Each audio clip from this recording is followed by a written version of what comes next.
How's everybody doing? Mike here, Gen X Arcade, and in this video I'm going to show you guys how to use your full-size virtual pinball. So first thing you want to do, obviously, is turn it on. So your power switch is going to be on, if you're facing the cabinet, right-hand side, just reach underneath and flip your power switch. As soon as you do that, you should notice everything's going to start to light up. Your LED lights are going to come on, everything's going to light up on the front. Now this is a Windows-based PC, so it does take a little while for it to boot up. I've actually timed it out at 4 minutes.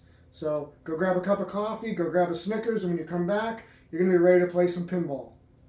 Alright, so now that your system's booting up, you're going to see the screens are going to start to light up. You're going to get pinball action here, and then you're going to see some activity happening here. That just means that it's loading into what's called pinup popper. Now you're going to need to adjust your volume. So your pinball is going to come with 2 sets of keys. You got one set here for your front coin door. That's where your amplifier is for your volume control. And then you've got another set of keys for your service door in the back. We'll show you that in another video. So now that it's booted up, you can see on the screen here we've got our play field and we've got our back box lit up. So let's go ahead and adjust our volume. Just grab your key here for your coin door and open this up. And you'll see right inside here, this is where your amplifier is mounted. And this little gold knob at the bottom, that's your master volume control. So there's that. Don't mess with any of these other knobs right here. They're already set to factory recommendation settings for your bass shakers, back box volume, and so on and so on. So just use your master volume control. So I'm going to keep this turned down for now. All right, now that your system is loaded, you're going to be looking at the main menu here for Pinup Popper.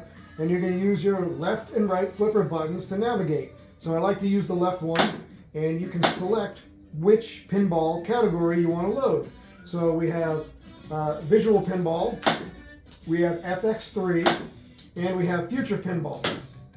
So I prefer visual pinball. This one is actually my favorite. So once you decide where you want to go ahead and hit your green button, and that's going to bring you into that category. And now you'll see all your games here, and you can scroll until you see the game that you want to load.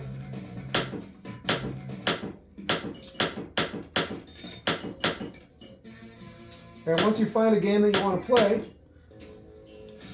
simply hit the green button select. That's going to select the game. Now you hit that green button one more time to play the game.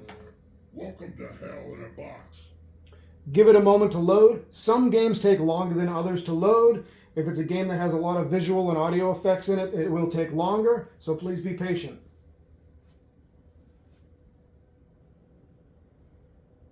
Okay, you can see this game is loaded, so now we're going to put in a couple of coins. Some require more than one. As you can see up there, it says 1 out of 3, so we're going to put a few more coins in. And now we can hit start. Now, this game wants us to select a song, so you can see up there it's got different song selections, so you just hit your flipper to get the song you want. On some versions of this game, including Iron Man, when you select your song, you also have to hit the A button to launch it, so keep that in mind.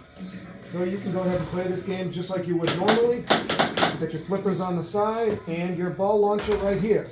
So one thing to keep in mind with the ball launcher, on games that are from FX3, and FX3 only is the one we have this problem, is where your ball launcher does not work. So you have to use the green button to launch the ball. And all you do is just tap it a couple of times and it will launch normally.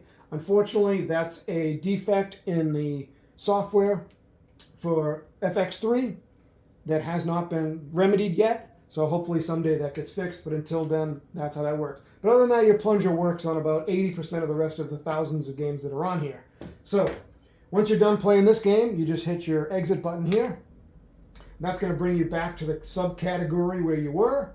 And if you want to go back to your main menu so you can select a different category, all you do is just hit that red button one more time. And that's going to bring you back to your main menu.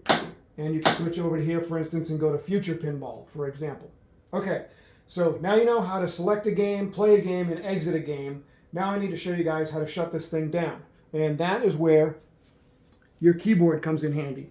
So every one of these is going to be shipped out with a little keyboard similar to this, and it's got a little dongle that you're going to plug into the USB port on the front of your cabinet.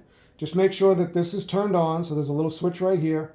Turn that on. There's no pairing or Bluetooth syncing or anything to be done. That's what the dongle's for. So now what you've got here is a functional keyboard, and then this is your pad right here that would be basically your mouse, all right?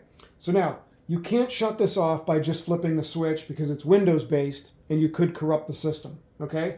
So you have to make sure you're out of a game, and on your keyboard, you're going to hit Z.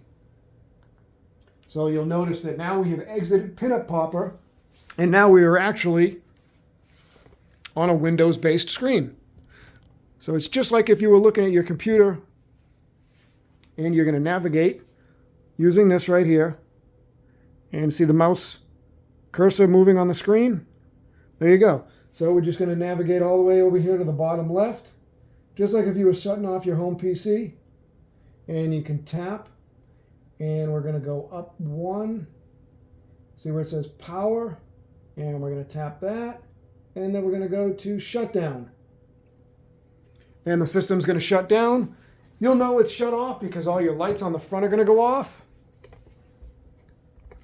Once these lights go off, then you know it's safe to shut off the power switch.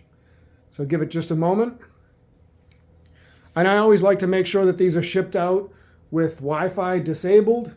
That way it doesn't do any automatic updates. With it being Windows-based, if it does an automatic update, it could mess up your control settings. So you can see everything's done. And now we can hit our power switch and shut it down. And you would turn it back on, obviously, the same way by hitting that same power switch. So that's it. That's the basic operation on how this system works. If you guys have any questions or concerns, please feel free to let me know. I'm happy to help. So as usual, guys, thanks for watching. Thanks for sharing. We'll see you guys next time at the arcade, playing some virtual pinball.